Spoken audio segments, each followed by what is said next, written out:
Happy Friday, everybody. Today is Friday, January 15th, and in case if you've missed me these past few weeks, my name is Stuart Huggins, and I am the student minister here at the Wesley Center in Chattanooga, and I am also the director of youth ministries at St. John United Methodist Church, and I'll have to jump over here on Fridays and send you guys off on a safe and healthy weekend, and our DVRs for today are Psalm 139, 1 through 6, and 13 through 18, Judges 2, 16 through 23, and Acts 13, 16 through 25.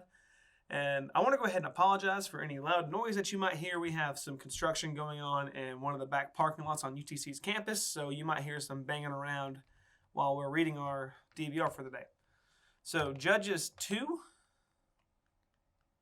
verse 16 through 23. The Lord raised up judges who saved them out of the hands of these raiders. Yet they would not listen to their judges, but prostitute themselves to other gods and worship them. They quickly turned from their ways of their ancestors who had been obedient to the Lord's command.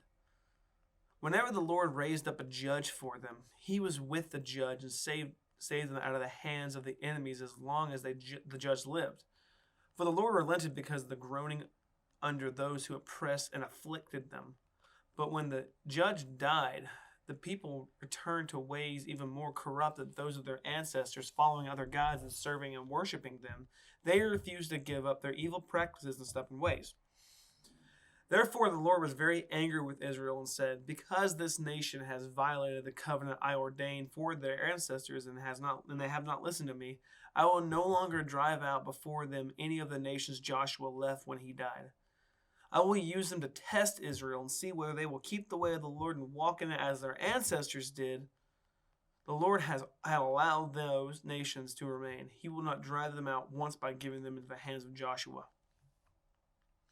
So I'm going to hit a few major verses, chapter 2, verse 16, verse 22, and verse 23, and reference a few more verses inside those references that I'm making to those other verses. If you want to know a little more about the backstory of Judges, I want to encourage you guys to study it yourself. It can be kind of a complicated book, but it's got a lot of good, rich biblical history and things like that in there. Once you can comprehend it. So, Judges 2:16, and Jehovah raised up judges. So this is the first occurrence of the term judges in this book, and it is from this that the book received its name, Judges. So the author of Judges outlines for us in these words the connection that binds together the various deliverances under the blessings of God, under the judges that he anointed. The total picture emerges right there.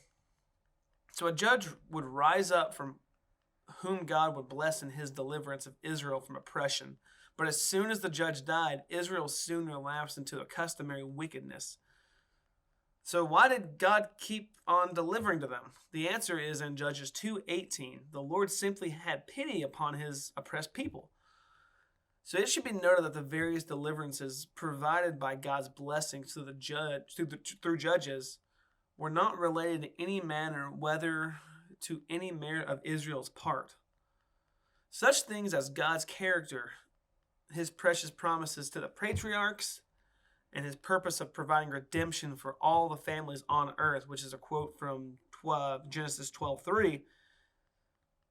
These alone were the grounds upon which God rescued his sinful people again and again and again and again. And we like to call that the grace of God. Next verse, by them I may prove Israel, Judges 2:22.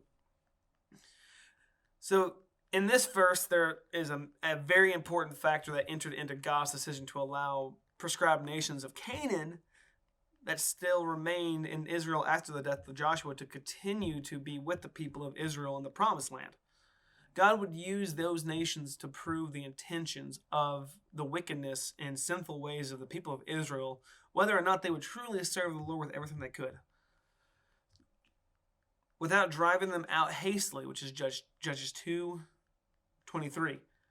So note the last word there, which clarifies God's statement in Judges 2:21, that he would not drive out the nations. It appears here that God's intentions of utterly placing the pagan nation of Canaan with the chosen people was still being accomplished, though not hastily, as would have been the case if Israel's sinful and hateful ways had not resulted in such a drastic change for their people. Still driving out the 7 nations that he mentioned in Deuteronomy 7:1-2 eventually came, just not as soon as the people of Israel would have hoped. So that's all I have for you guys today. I hope you guys have a great move-in day. I think move-in days are today, tomorrow, and I believe Saturday. And classes start next week. So let's buckle down and get to it, guys. And I will see you guys next Friday. Peace.